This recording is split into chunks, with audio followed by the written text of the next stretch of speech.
In this video, I'm going to show you how to remove and install Shimano cranks on a bicycle. There's a variety of reasons of why you may want to do this. You may be wanting to change the chain rings, change the bottom bracket, or just clean everything up real good. In my case, I'm getting a creaking noise from the bottom bracket, and it's been a long time since I've cleaned the bottom bracket shell. So I'm going to remove the cranks and then remove the bottom bracket, clean everything up real good, and reinstall. There's not a whole lot you're going to need to do this job. The main thing that you may not have is this little tool by Shimano. This is a Shimano TLFC16. They're pretty cheap, so pick one of those up if you don't have one. You'll need a 5mm Allen wrench. It's also a good idea to use a torque wrench. Torque specs on this are 12 to 14 Newton meters when you tighten everything back up. I'd recommend some rubbing alcohol just to wipe everything down real good before you reinstall, and a little bit of grease to put on the splines before you reinstall the left crank arm, and maybe a plastic mallet or rubber mallet to tap out the cranks if they're tight. And as with most jobs, it is easier if you have a work stand, but it's not required for this one. If you have a work stand, go ahead and put the bike in the stand and remove the rear wheel. If you don't have a stand, you can leave the bike on the ground. Just be careful with the chain tension, which I'll show you here in a second. Now take the chain off the chain ring, and by the way, before you do this, go ahead and shift into the small chain ring. If you didn't, you can just do it by hand. But just lay the chain gently down onto the bottom bracket shell so it's off the chain rings. So you can see I have the chain just laying there on the bottom bracket shell. That way when you pull the cranks off, the chain is out of the way. Now if you've done this with the bike on the ground, just when you undo the chain from the chain ring, because you're going to have more tension on the chain with the rear wheel installed, push on the derailleur to take the slack out of the chain before you do this, and then gently let it back up. And again, that's only if you're leaving the bike on the ground or leaving the rear wheel and the bike. Now take your 5mm Allen wrench and loosen each of these bolts. And I try to loosen and tighten any kind of pinch bolt like this that has two, like on a stem or a crank. I do it very evenly. Even loosening, I don't want to put too much stress on one bolt by loosening one all the way and then doing the other. So go back and forth, and about a half a turn each, maybe a whole turn, and loosen these bolts up. Once you've got them loose, you've got this little plastic piece in the middle. It's kind of a safety thing to hold the crank arm on. You're going to want to lift that up. Sometimes you can get your fingernail down in there. Sometimes it's necessary to take a really small flat blade screwdriver. But lift that up, because that's going to allow the crank arm to come off. And you can see that piece is raised up in the middle. And you'll see it when we get it off, but there's a little pin that goes into the bottom bracket that holds the crank arm on, just in case. It's kind of just a last resort measure of keeping that crank arm on. Now just take this little tool and loosen the cap,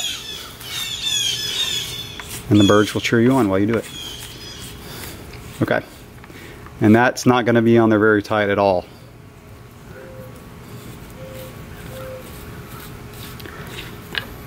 And there it is. So with the pinch bolts loosened, the top cap off, and that little plastic piece, you should be able to just kind of rock it back and forth and pull that crank arm off.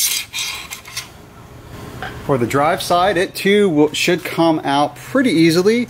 Sometimes you have to use a rubber or plastic mallet, and if you haven't laid the chain on the bottom bracket shell, make sure you do that before you get that one off. So this one, I'm just going to take my plastic mallet and just give it a couple little light taps, and that should bring it out.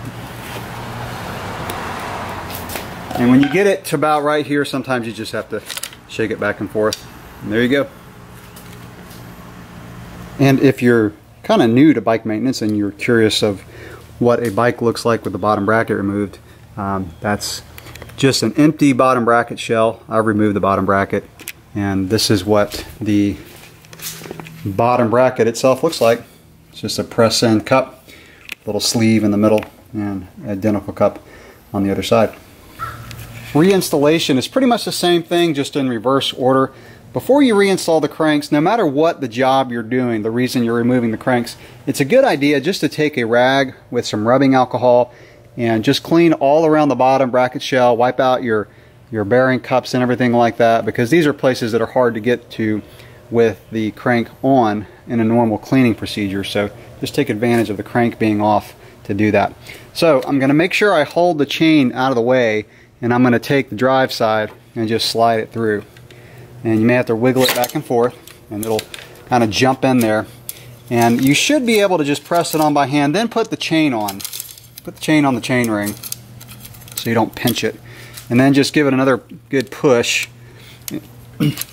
If it's not going on all the way, you can take a rubber mallet, plastic mallet. If you're going to use a plastic mallet, I would actually put a towel right here and just tap on the drive side. This one went in okay, but sometimes it might be a little tight, so you might just want to tap on it, get it seated in there real good. Before we put the left crank arm on, or the non-drive side, just take a little dab of grease on your finger and wipe it on the outside splines, and maybe another dab and on the inside where that little cap goes, and just kind of work it on there with your fingers. I'm going to put a little bit more right here, and then we'll put the left crank arm on. Again, I didn't show it in the video, but I also wiped out the inside of the left crank arm real good before I put it back on. Just make sure everything's clean. Again, take advantage of the cranks being off and just wipe them down real good with some rubbing alcohol. So make sure your cranks are lined up properly, and then just slide that on, and you should be able to push that on pretty good with your hands. And now we'll put the top cap on, and that'll seat it all the way down. Okay, the cap, I'm just going to lay on this tool and just tighten it down with your hand. This should, the cap should just be hand tight. Don't take a, pliers or anything, or giant pliers, and try to tighten this down. Just do it hand tight. And now push that little plastic thing down in there and make sure it's all the way down inside. And now we'll just tighten the bolts. Now it's time to tighten the pinch bolts on the left crank arm. And you'll notice I did put the rear wheel back in the bike, and that's so that when I move the crank arm back and forth, the chain isn't sliding back and forth on the inside of the chainstay. So I'm going to use a regular 5mm Allen wrench and tighten these up just snug, and then I'll use my torque wrench to finish it up. So go back and forth, and once it starts to catch, do a quarter, maybe half turn at the most, and do these very evenly and get them snug. Now we'll finish tightening it up with the torque wrench if you have one. Shimano recommends 12 to 14 Newton meters on these. I'm going to do kind of right there in the middle at 13. And I recommend going back and forth twice on when you do this, because sometimes one pinch bolt will get tighter and then you need to tighten the other one. And by the way, what really holds the crank arm on is the pressure on that cap. I saw a guy one time who didn't have the cap. He lost the cap, and he tightened the pinch bolts real good, and the crank arm fell off within 10 minutes. So it's really that cap that holds the crank arm on. So that's how you remove and install Shimano cranks. Thanks for watching.